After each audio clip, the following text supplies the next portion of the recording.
觉如何？你到底是谁？这又是什么酒？我是一个酒肆的老板，这是我的风花雪月。我现在问你，这第2碗，你还要不要喝？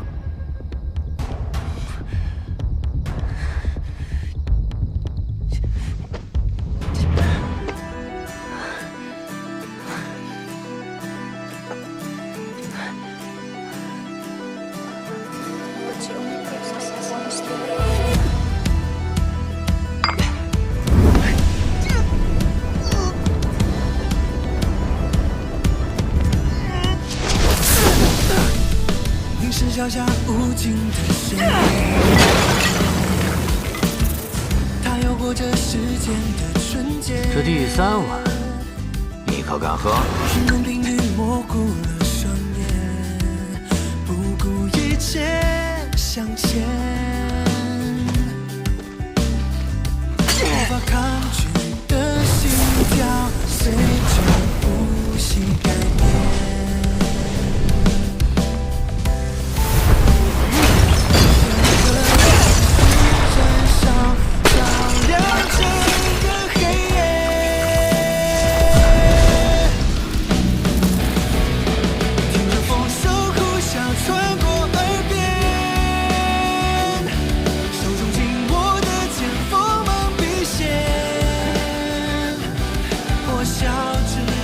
第4碗，你还要不要喝？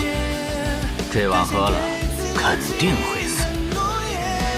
死的话，都不需要上那登天阁了，直接就登天了。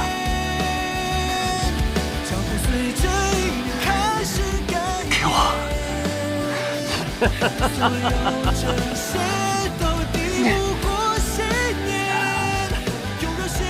你醉了，睡吧。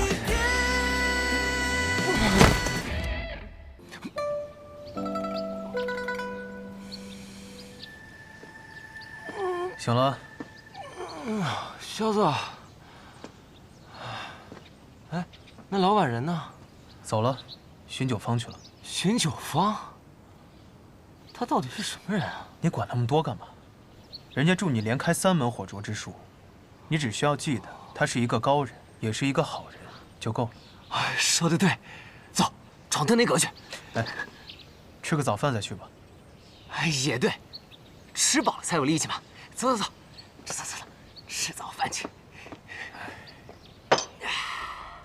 马上就要分道扬镳了，最后一顿早餐我请你。萧瑟，你这话说的就有点惆怅了。一点都不惆怅，只是这一趟回去又是那么遥远的路程，仔细想想，竟然只是为了800两。你又来了，又来了！我去登阁去了。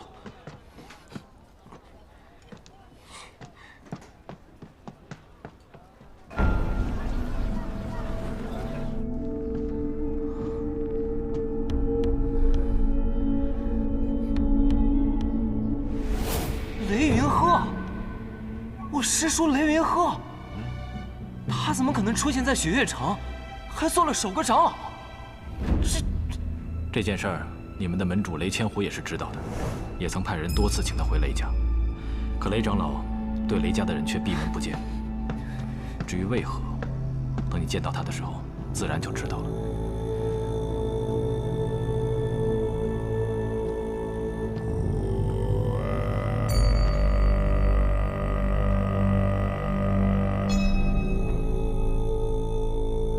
师叔，你身后背的，想必就是那把纱布剑吧？你是雷轰的弟子。晚辈雷无节，见过师叔。是雷轰让你来找我的，你回去告诉他，别白费力气了。师叔，我来这雪月城，不是来找您的。 你是专程来气我的吗？不是，明白了，你是来见那个人的。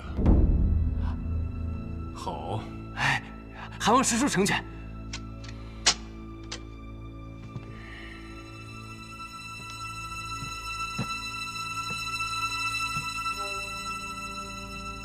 你若想见那个人，只需要赢我。那，师叔得罪了。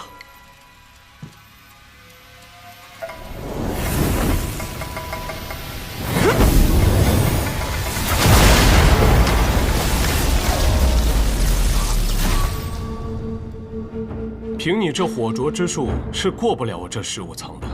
拔剑吧，让我见识一下雷轰当年不惜违背祖训，修了什么样的剑术。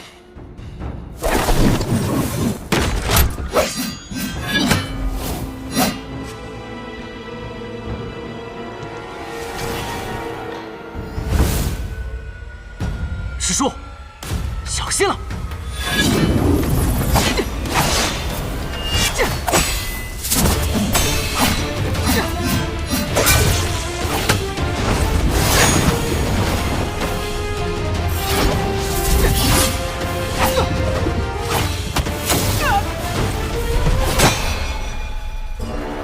青雷尺，你输了，下阁去吧。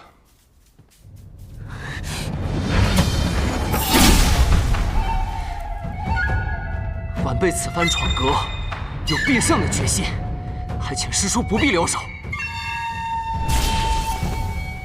请。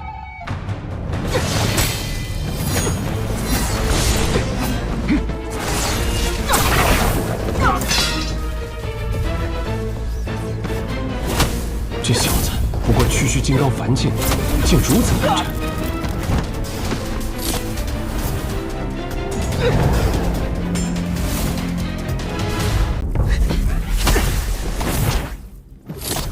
你小子不要得寸进尺。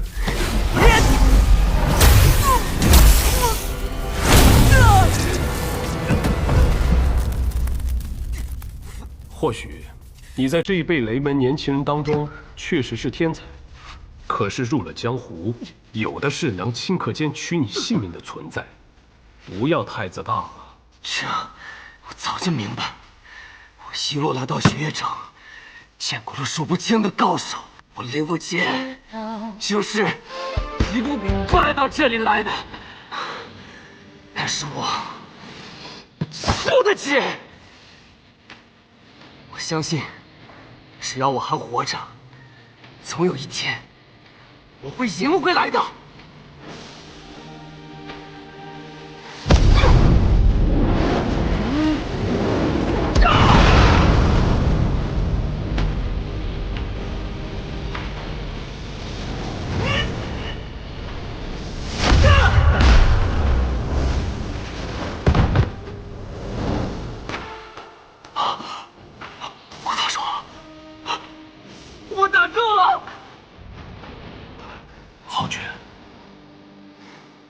多谢了。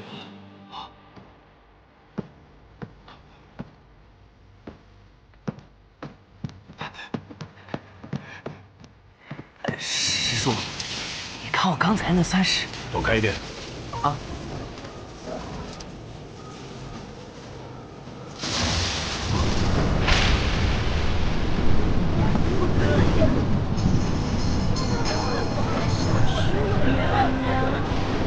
心生随境，心了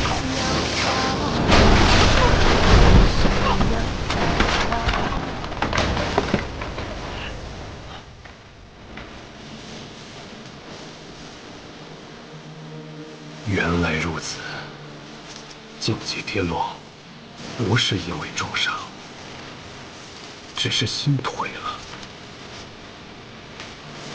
让我也回想起那股少年之气，让我回想起那股力量吧。我以9天惊雷撼乾坤，一指破空，有万里。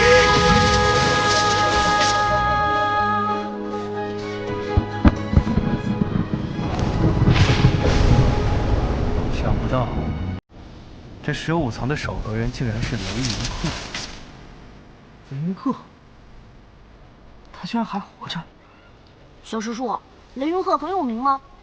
怎么没听师门长辈提起过他？你们望城山的人自然是不愿意提起的。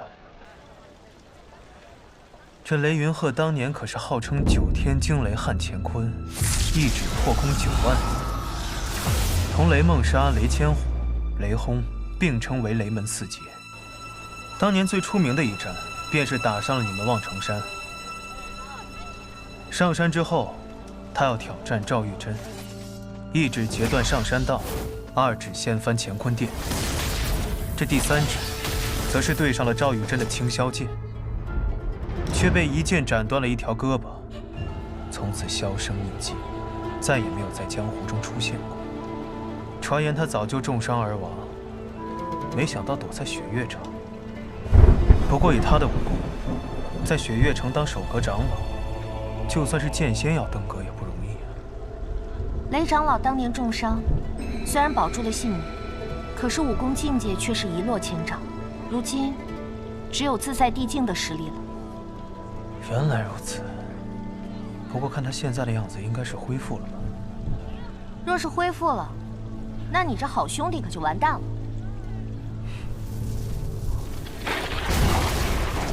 哇！云鹤兄，恭喜你重入逍遥天境。可是，这登天阁也是花了大价钱建造，还望云鹤兄手下留情啊！你这一个雷劈下去，我这登天阁可消受不起啊！ 我就劈了你这登天阁又如何？求你了！你小子不错。师兄谬赞了。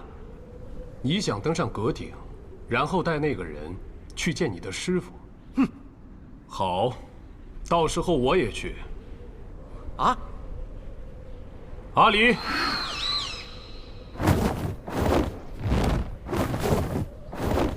云鹤兄，如今你功力尽复，可是要回雷家了？没脸回去啊！怎么又是这句话？自己丢的脸，总得自己拾起来。再说回家的事，我曾1指破苍山，我曾2指断乾坤，我的3指却没能破去那青霄剑，还丢了一只胳膊。如今我重回逍遥天境。 再去见见那青霄剑如何？你打算去望城山？阿离，我们走。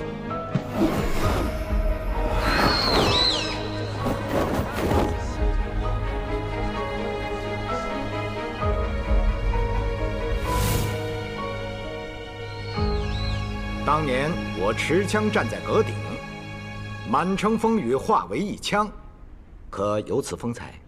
一半都没有。 输了呀！世人皆称我为枪仙，可哪有呼风唤雨、乘云驾鹤来的有气势？枪仙前辈，雷无节小兄弟，你这是要去阁顶吗？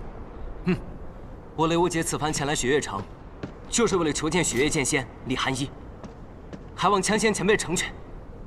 知道了。接着，可别一下子就被打下来啊！ 不会的，雷家宝，雷轰座下弟子雷无节问见雪月城，求见雪月剑仙李寒一。是。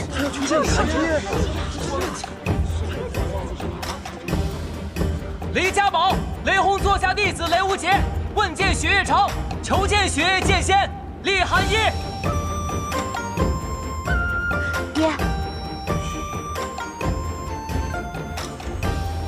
雷家宝，雷轰座下弟子雷无节问见雪月城，求见雪月剑仙李寒一。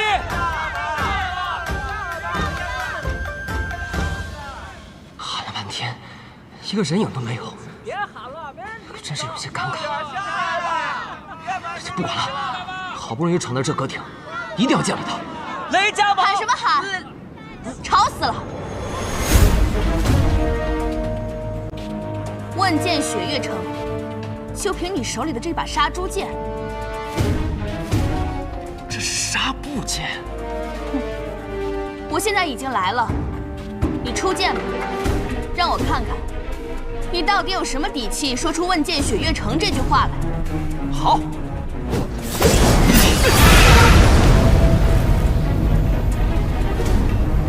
这种杂耍，也拿出来丢人现眼。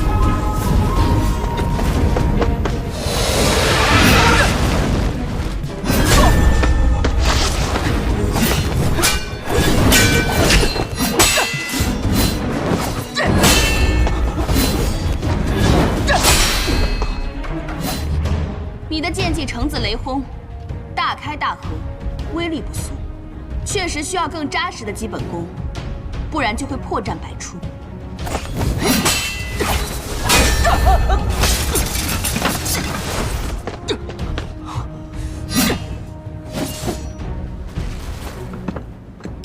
听说你学习了雷家的无方拳，还向天外天的少宗主学了另外一套拳术，再加上火灼术，2套拳法，1门秘术，你有多少心思可以放在席剑上？雷轰那个混蛋，就是这么教你的吗？师傅说了，行走江湖，艺多不压身。一派胡言！行走江湖，一人一剑，足矣。看！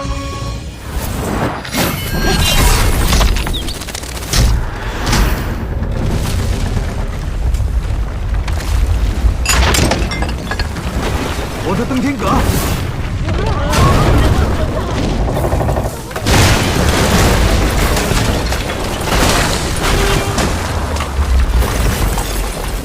李汉一，你这个混蛋！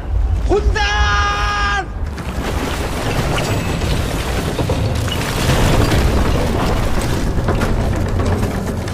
去！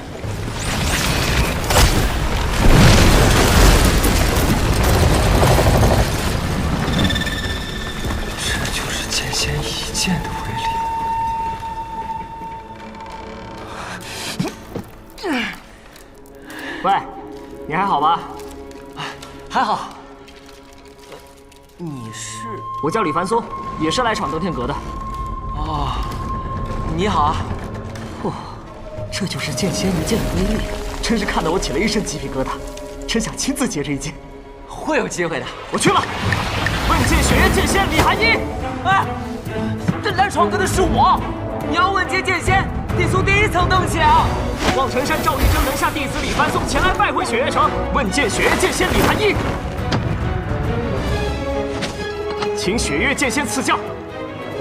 无量剑是无量剑。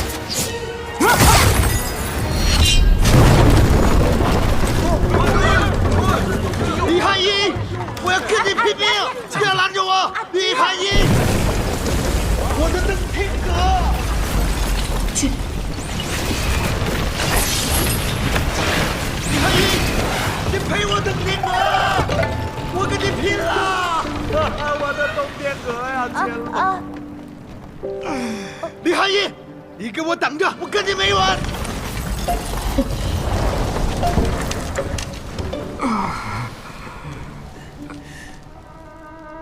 哎，胸牌可还好？好疼！哎，打不过。是打不过。要不，哎，咱俩一起上。好啊，一起上。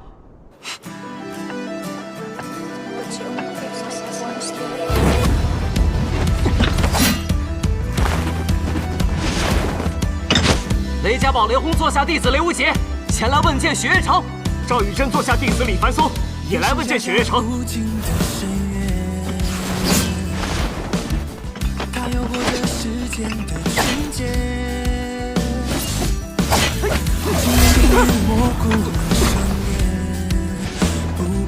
剑仙指流步。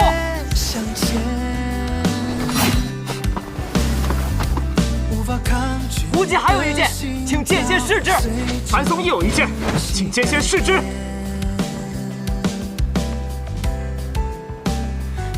下一个开始燃烧，照亮整个黑夜。剑名烈火轰雷。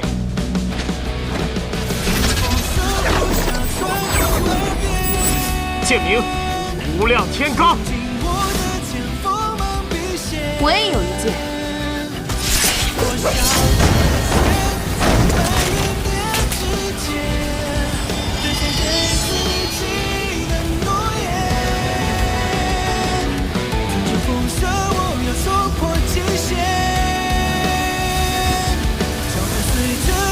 开始改变，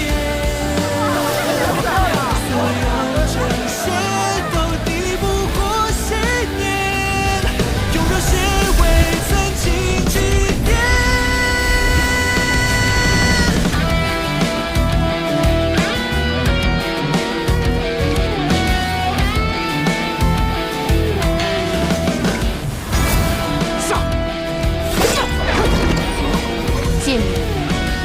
影花尘。风扇我要冲破极限，就随着雨开始改变，所有真线都抵不过信念，有热血。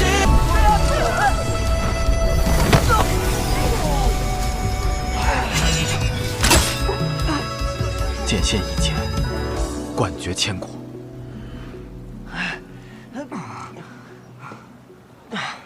还是打不过，那可是雪月剑仙，咱们俩能打过，那才有鬼了吧？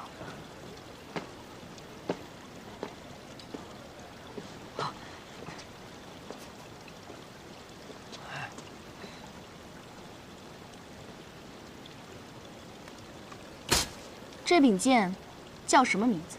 啊，回雪月剑仙，这柄剑是我自己用桃木雕的，还没来得及取名字。要不剑仙您给取一个？懒得取。你为何来见我？啊，那个，我听师傅说多了雪月剑仙的大名，有些神往。此番听从师命下山游历，就很想见一下前辈。现在见到了。啊，见到了，见到了，不愧是雪月剑仙。既然已经见到了，那还不快滚！赵师傅，许！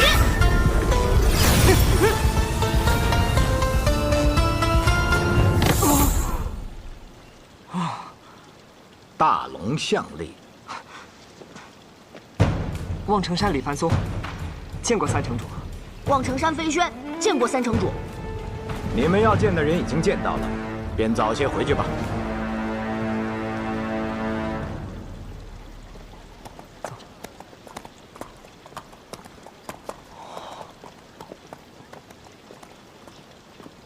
这一带望城山的五运和天运分得不错，看来以后的江湖，望城山要从雪月城手中夺去一半了。谁有稀罕？你呢？为什么来见我？哎，注意看啊，好戏要来了。晚辈雷无节，见过雪月剑仙，恳请雪月剑仙前往雷家堡，见我师父一面。三师尊，这就是你说的好戏啊！这小子，难道不知道韩一的身份吗？雷轰竟然什么都没告诉他。雷轰，他要见我。师父曾与雾杰说起，他之所以习剑，就是因为见过了雪月剑仙一剑，之后更是时常念起那一剑，希望能与前辈再见。如今，师父被庞氏所办，不能离开雷家。雷无节，斗胆恳请雪月剑仙前往雷家堡，见我师父一面。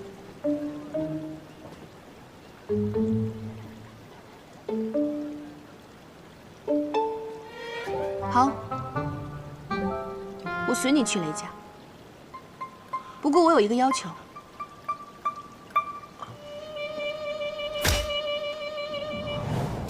懒得取。剑仙手下留情啊！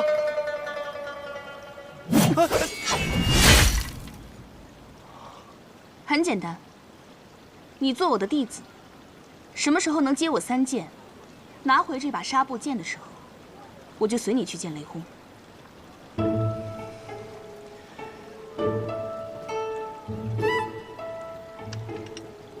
你不愿意？剑仙剑术通神，雷无节早已心生神往。不过，此事事关重大，还需要与师父知会一声。你的意思是，先去见雷轰，再来说拜师的事。你知道这是什么吗？空手套白狼。雷无节，拜入剑仙门下是求也求不来的机会，不要再犹豫了。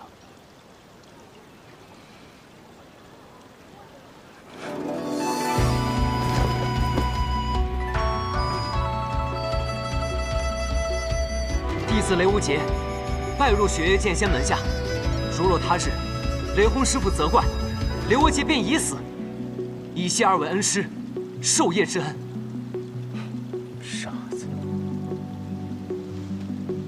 明日来后山找我。人生天地间，忽如远行客。就你话多。一约既成，万山无阻。雷无忌，来，起来。雷无姐，别晕呐，钱还没还。啊！哎，雷无忌，他这一战消耗太多，身体已经透支了。既然你都这么说了，你现在也正式成为他大师兄了。你这个师弟欠我800两，要不然你这个做师兄的帮他把这笔钱还了，我也好回我的雪落山庄。我没有钱。谁有钱？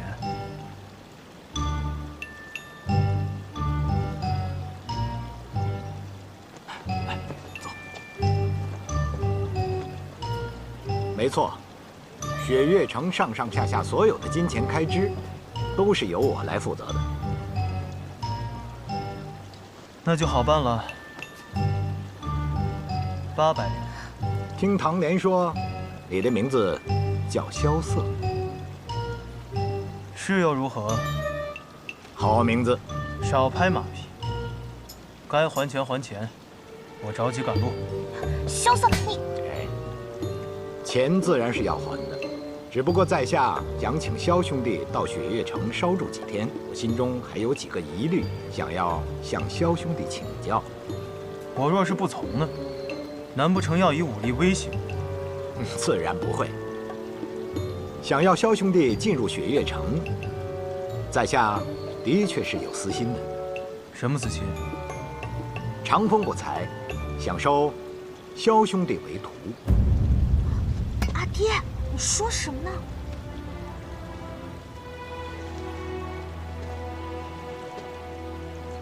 长风不才，想收萧兄弟为徒。想收我为徒？凭什么？在下这一身武功，在江湖上也算是拿得出手了。我又不行。除了武功，在下的棋艺那也是天下无双。不知道萧兄弟喜不喜欢下棋呢？谈不上喜欢，就是没输过。好，那不妨我们就下上一盘。倘若萧兄弟赢了，那我就不再勉强，如何？好一个雪月城！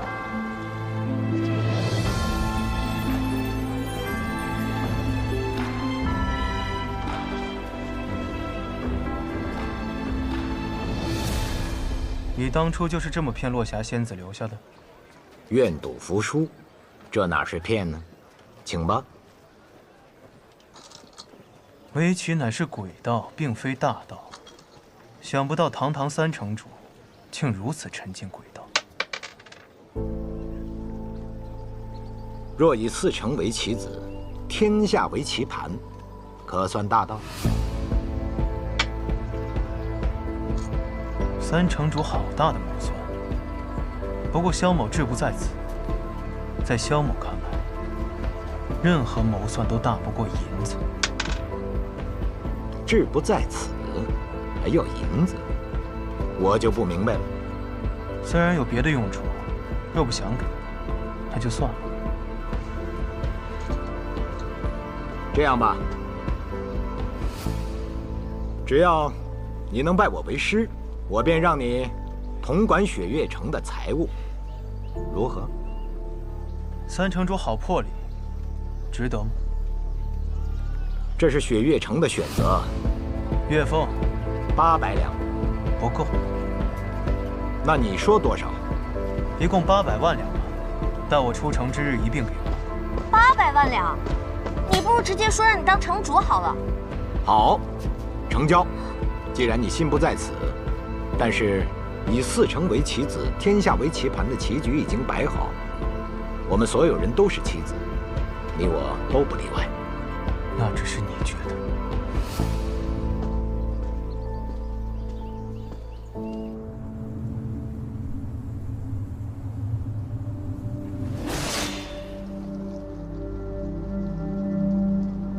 化雪山庄的美，总会在片刻之间悄然凋谢，往往这时候都会下着微微细雪。阿爹还在世的时候，每年都等着看这片刻凋零的美景。他称这种景为雪殇。他觉得梅花凋零之时，雪也已然死去了。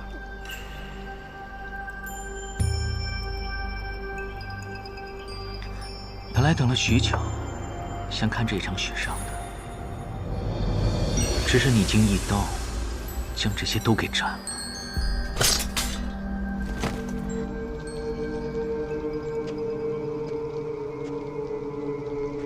带他下去吧，睡一觉醒来，便什么都给忘了。12柄镰刀现在已然都断了，剩下的事情就交由你们去做吧。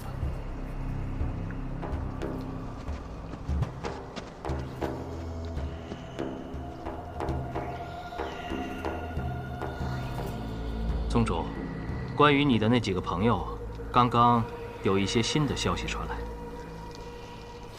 他们最近怎么样了？唐莲离开于师，回了一趟唐门，见了唐门师傅唐莲月一面。萧瑟和雷无节却是兜兜转转，又行了3个月的路，才到雪月城。雷无节前去登天阁，一直到了阁顶，与玄剑仙赵玉珍的弟子一同问见雪月剑仙李寒一。虽然最后被一剑打了下来，但是却被李寒一收入门下，成为了他第1个弟子。这小子运气倒是挺不错的，能被雪月剑仙收入门下。不过听说他的另一个师傅雷轰和李寒一倒是有不少渊源。那另一个呢？那个抠门的老板回他的雪落山庄了。萧瑟也留在了雪月城，并且成为了枪仙司空长风的弟子。我还以为会是九仙百里东君。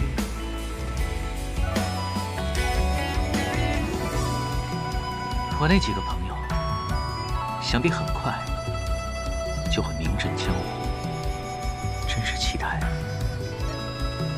再相逢的那一天。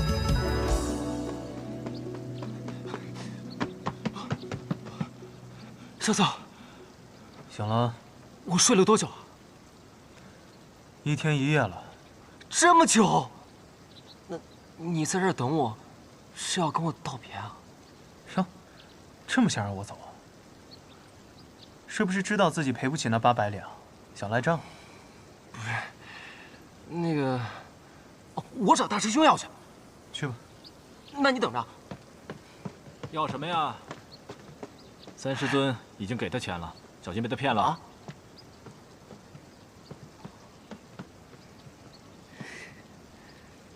大师兄，这一句大师兄算是叫得名正言顺了。对了，给你介绍一下，坐在你旁边的这位呢，是你的三师弟。三师弟，在你拜12师尊之后，萧瑟也被三师尊收入门下。虽说这雪月城内大家都是师兄弟，3位城主也只有我们3个徒弟，但是不管是从入门的先后，还是师傅的辈分，都应该这么办。你说对吧，三师弟？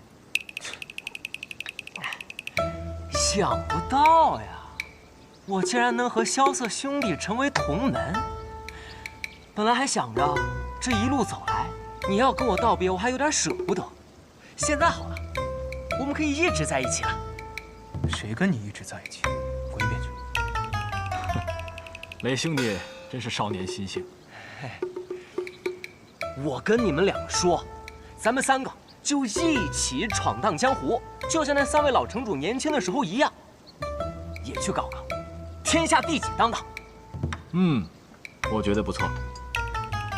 我说雷无节，李寒一让你第2日就去寻他，我看这第2日天都快暗下了。堂堂雪月城2城主，向来一诺千金，晚了1刻，你们这万山5祖的约定，怕是就不作数了吧？告辞。小憨货。他这个年纪的少年郎，不就是这样吗？一路向前冲，万事抛脑后。所以才叫他夯货呀。话说你赖在这雪月城不走，真的是为了那800两？错了，是800万两。萧瑟，我有一个问题想问你。当年连月师傅将我送至雪月城的时候，让我替唐门等一个人，这个人是你吗？当然不是。想都不想便说不是。我说你这人还真是奇怪，你就算要等，也应该是等一个如花似玉的姑娘，你等我一个大老爷们干什么？你看着像是一副久经世事的样子，可实际上你才多大呀？你也就比雷无节大个几岁吧。管得着吗你？我不管你，有的人管。这话说得好。3世尊。看来今天我这小院贵客挺多呀。萧瑟，见到3世尊还不赶紧行礼？哎，无妨无妨。我虽想收你为徒，可你并未同意。唐莲、千洛，你们2个守在外面，我和这位萧兄弟商量些重要事情。是。是。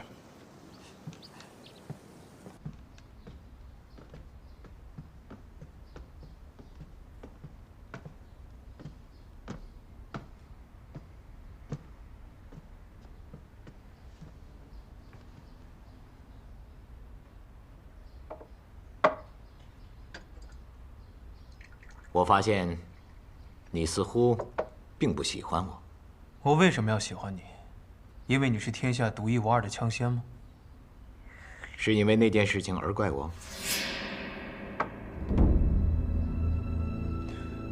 我也不怪你。趋利避害是每个人的选择，我只是不像他们一般看得起你罢了。独一无二的枪仙又如何？想收我为徒？你还不够资格。当年你王叔入狱之时，我手提长枪，本已打算冲出雪月城，直奔天启，可我当时却收到了一封信。这封信是你王叔亲笔所写。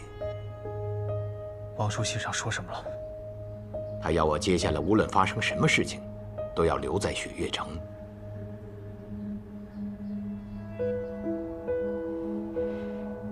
你确定是王叔亲笔所书？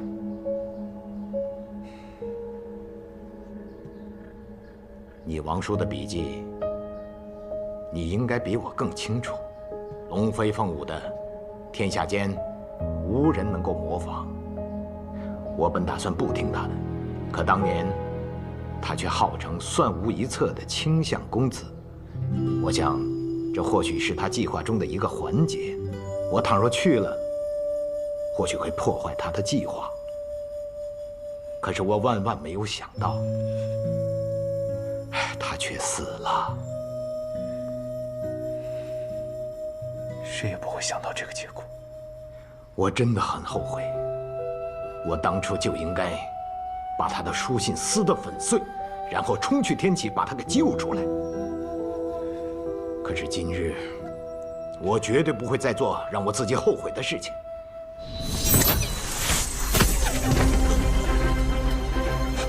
做什么？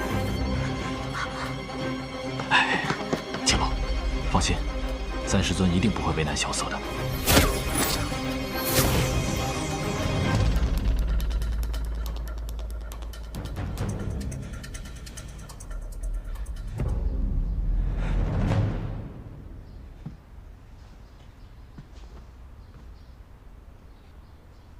看来，你并不是伪装的，你的武功的确是被废了。多管闲事！哎，我司空长风乃是药王辛百草的半个徒弟，若论医术的话，天下我至少也能够排名在前5。所以，你有办法？你血脉不畅，这会给你的隐脉带来严重的后果。什么意思？多运动运动。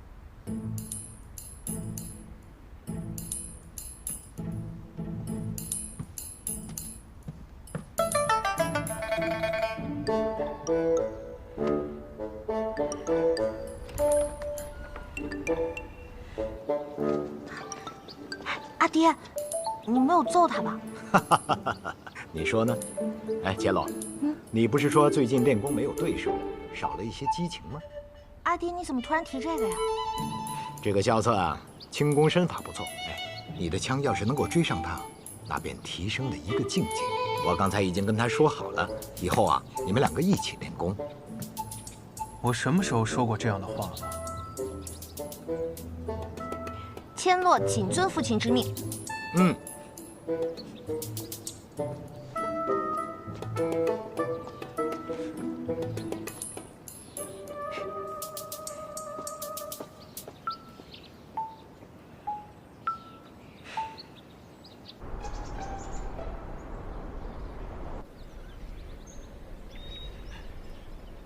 师傅，只身。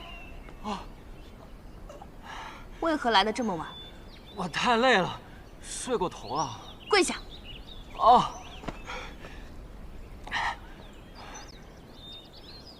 还真是个傻子，还不快行拜师礼？哦，弟子雷无节，拜见师傅。我怎么收了这样的一个徒弟啊？起来吧。哎。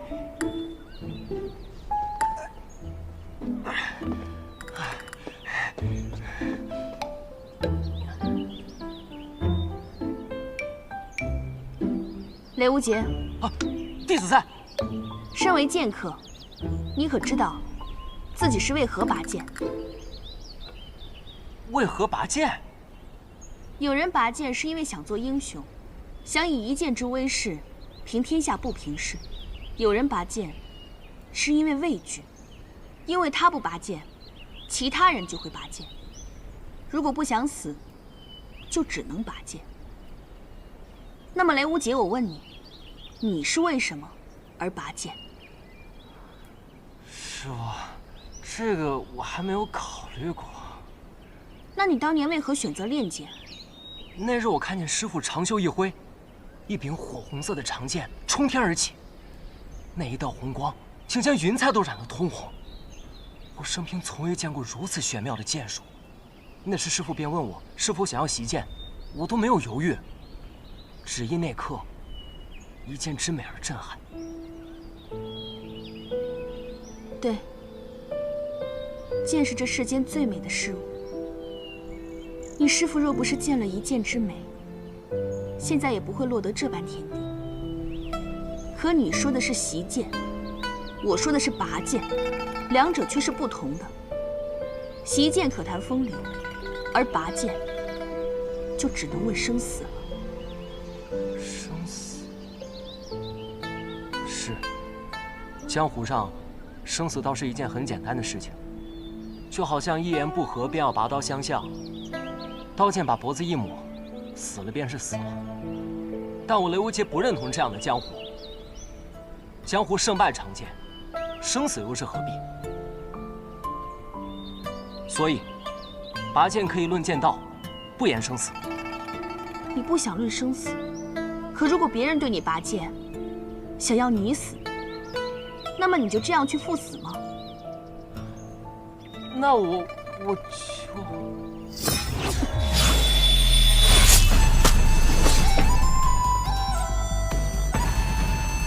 此剑名为听雨剑，是剑仙种种主所著，风雅四剑之一。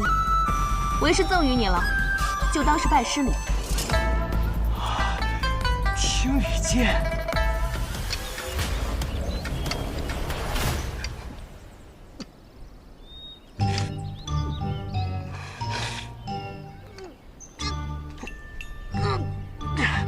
师傅，这剑肯定有问题。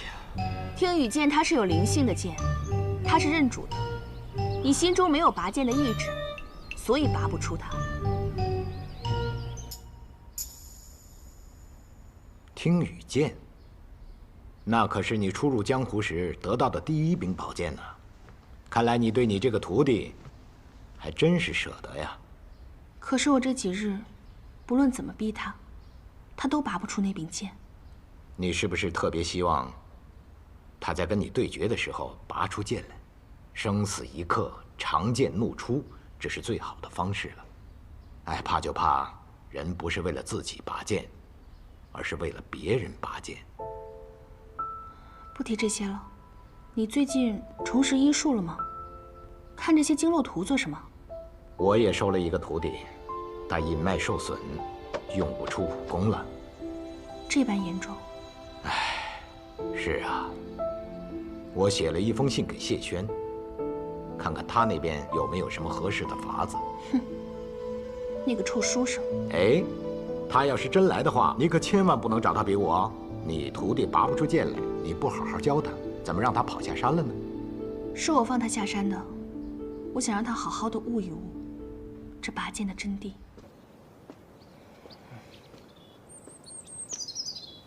雷无杰，是你，陆明轩师兄。哎呀，你小子跟着二城主上山修炼，一走就是10日，可让我好找。你欠我那300两银子，什么时候还回来？输了的人还有资格要钱？别给我丢人！你是雷无杰吗？啊，我是尹落霞。啊，落霞仙子，久仰大名。今日怎么下山来了？你师傅呢？我师傅闭关修炼，让我先在山下待几日，别影响他。闭关？难道他又要来了？仙子说什么？啊，没事。明轩，晃来晃去的做什么？站没站样？听雨剑，没想到你师傅把他传给了你。你知道他的来历吗？师傅说这是他早年间的佩剑，但我怎么都拔不出来它。你们知道什么是拔剑的理由吗？你别跑！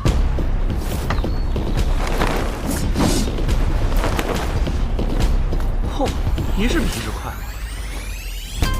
萧瑟，踏云部果然是天下第一轻功，这萧瑟没有半点内力，却有逍遥天境级别的高手所拥有的轻功水准。你给我小心点！你知道你拔的是什么吗？这是云烟细棉，1000两银子一匹。管你是什么！雷无杰，哎，来了！找我有什么事儿？江师弟。滚！我是你师兄，再敢叫一句师弟试试？千洛师姐，你打我萧兄弟干嘛？萧兄就萧兄，哪多个弟子？雷无杰，这没你的事儿，撒手！哎，你是不是想说要打我的萧兄弟，得先问过我？好，我今天不打你的萧兄弟了，我打你！我倒要看看，能让雪月剑仙收为弟子的人究竟有多讨厌！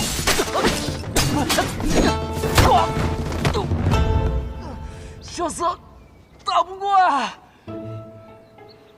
你把他给我打趴下，我给你800两。啊！8000两。我把我打趴下，今天你们2个谁都跑不掉。萧瑟，你到底怎么招惹他了？谁没事招惹这种人啊？萧瑟，你说清楚，哪种人？就是那种整天追着男人跑不要脸的人。你，雷无杰，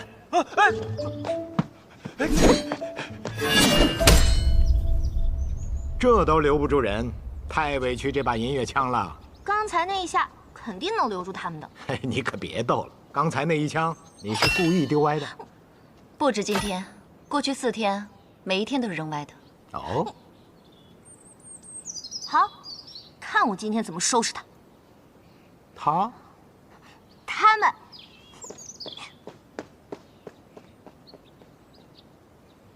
应该没追来了啊，没受伤吧？没事儿。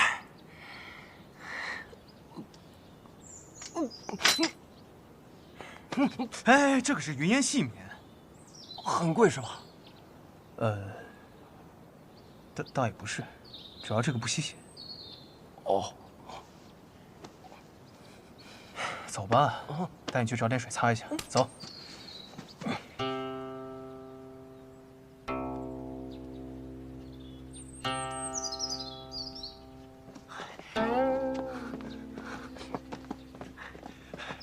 快点！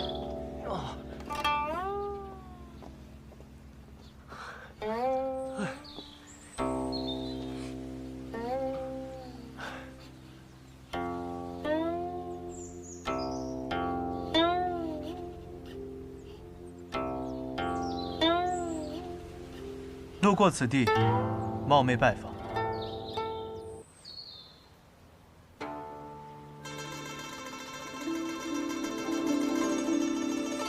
是他。是他。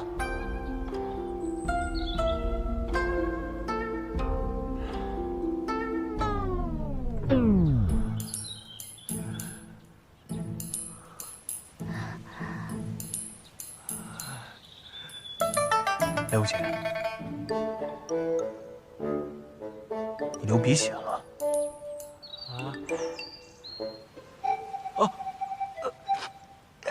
用这个吧。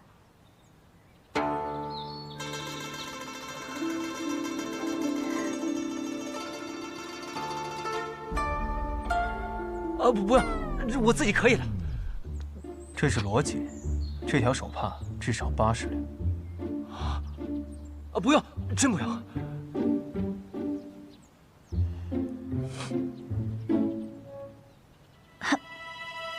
姑娘，你那两个家伙应该就在这附近吧？糟，他怎么追得这么快啊？哦，等一下，你们去我房间吧。哇，雪月城处处都是高手啊！走。哎。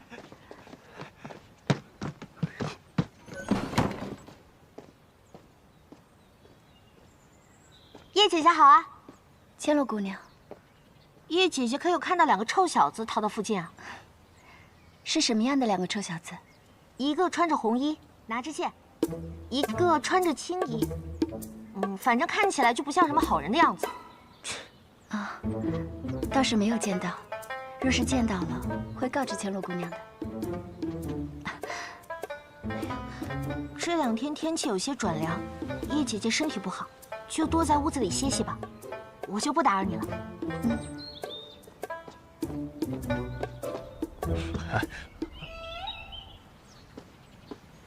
叶姐姐好好休息，我过2天再来看你。出来吧。这回真走了。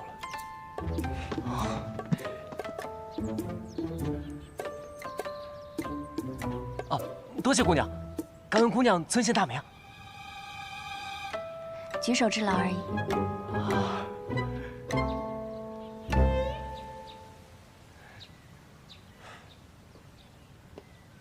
走了，多谢了。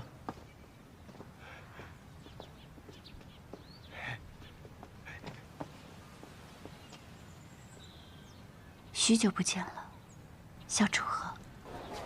你刚才为什么拉我走？我再不拉你走，你是不是就该问姑娘今年芳龄几许，是否婚配？那我没有。人家姑娘不回答你的问题，那摆明了是不想跟你多聊。你留在那讨什么嫌？再说了，你若想再见她，这有何难？司空千落不是认识她吗？你问唐莲啊。对呀。有什么事要问我啊？大师兄。这次。你这又被大小姐追着满城跑，你就不能消停点？这事怎么能怪到我头上？现在雪月城这么大一堆账要我来管，他还天天缠着我说是要跟我切磋，我又不会武功，怼他2句算客气。昨天是学他解我棺材的时候捏着鼻子说话，今日又怎么气着他了？今日是说千落师姐是那种追着男人跑的女人。你还好意思笑？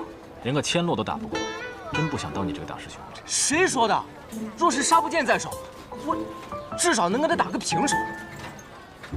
这听雨剑怎么了？师傅说，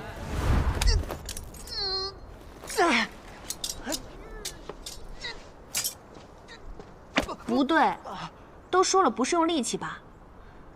你心中没有拔剑的意志，所以拔不出它。拔剑的意志，那是什么呀？你需要找到拔剑的理由。的确，剑灵种铸的剑的确有所不同。据说他们铸剑的最后一道工序是割破手掌，以血为剑，所以最后铸出来的剑都号称有破腹。不过以你的资质啊，拔剑只是时间问题。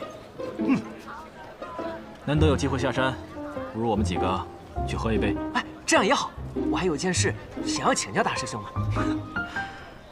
有他这个百事通在，还有什么事情需要问我呀？你说是吧？我想问，我师父雷轰、师父李寒一，还有望城山玄剑仙赵玉珍，他们3个人之间到底有怎样的故事啊？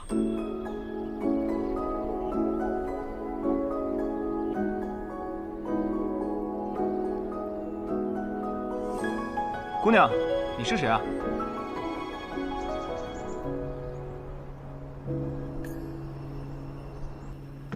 远深处，闻你轻声悠悠的低诉。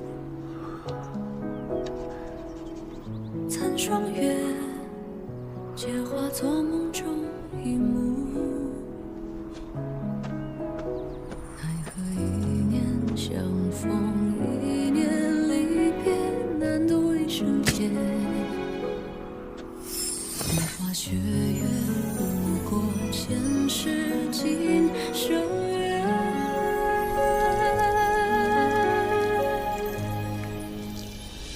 一段风月，一执念，泪难消心中结。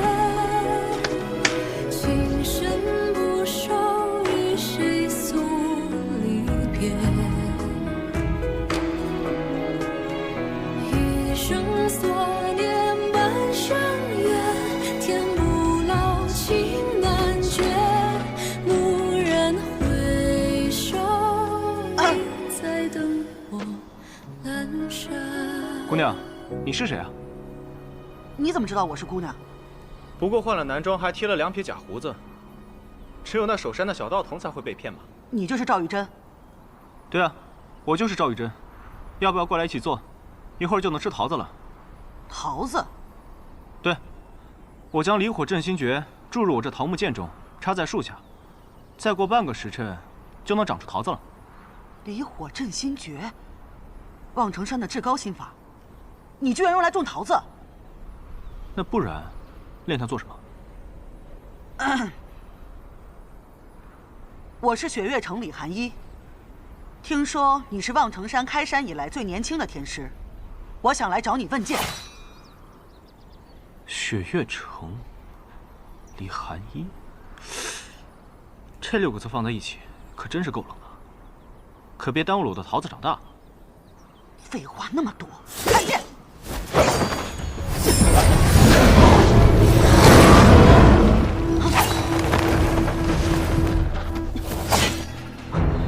太乙狮子诀。我是来问剑的，不要给我用这些法术。你人怎么这样啊？我现在还不能出剑。为何？我的剑插在这树下，拔了剑就吃不了桃子了。吃桃子？吃桃子。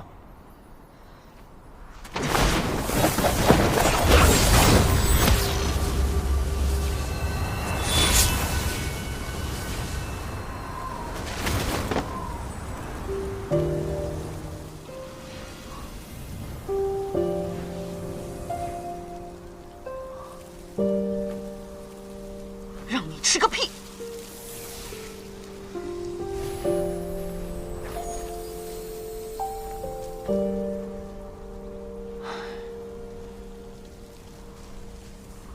剑起！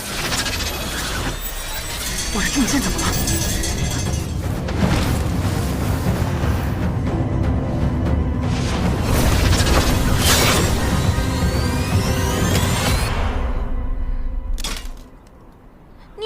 我就说你是个姑娘吧。可是我还是说错了，你应该是仙女吧？